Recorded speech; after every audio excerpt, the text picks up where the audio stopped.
Hello friends, આજે બનાવીશું પ્રસંગોમાં બને તેવી ચટપટી ક્રિસ્પી એવી સેવ રોલ.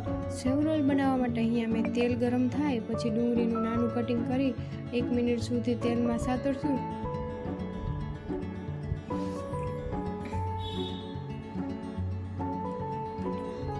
$500 ગ્રામ બટેટા લીધા છે,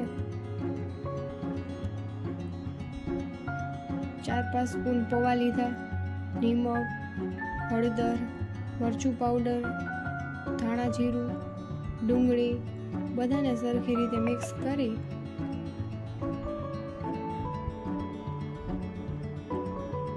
વઘારેલી ડુંગળી,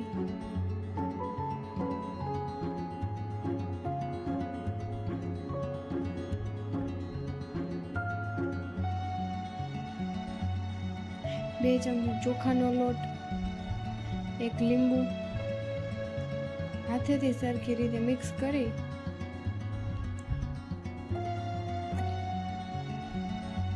સેવ રોલ જેવો શેપ આપી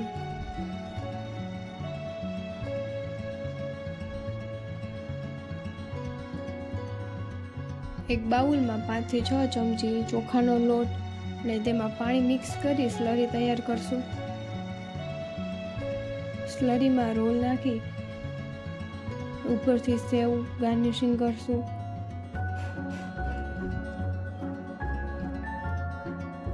રોલ તૈયાર થાય પછી મેં 10 મિનિટ ફ્રીજમાં રાખ્યા છે, તેલ ગરમ થાય ત્યાં સુધી.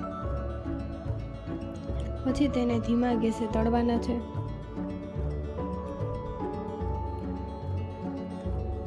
બ્રાઉન કલર થાય ત્યાં સુધી ધીમા તાપે તળશું.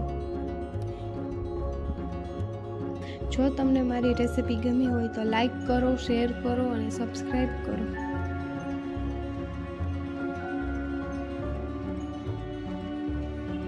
બ્રાઉન કલર થાય પછી એક ડીશમાં લઈ તેના ઉપર ગાર્નિશિંગ કરશું. મેગી મસાલો અને સંચળ બંને મિક્સ કરી અને રોલની ઉપર નાખશું અને ઉપરથી કોથમીર નાખશું.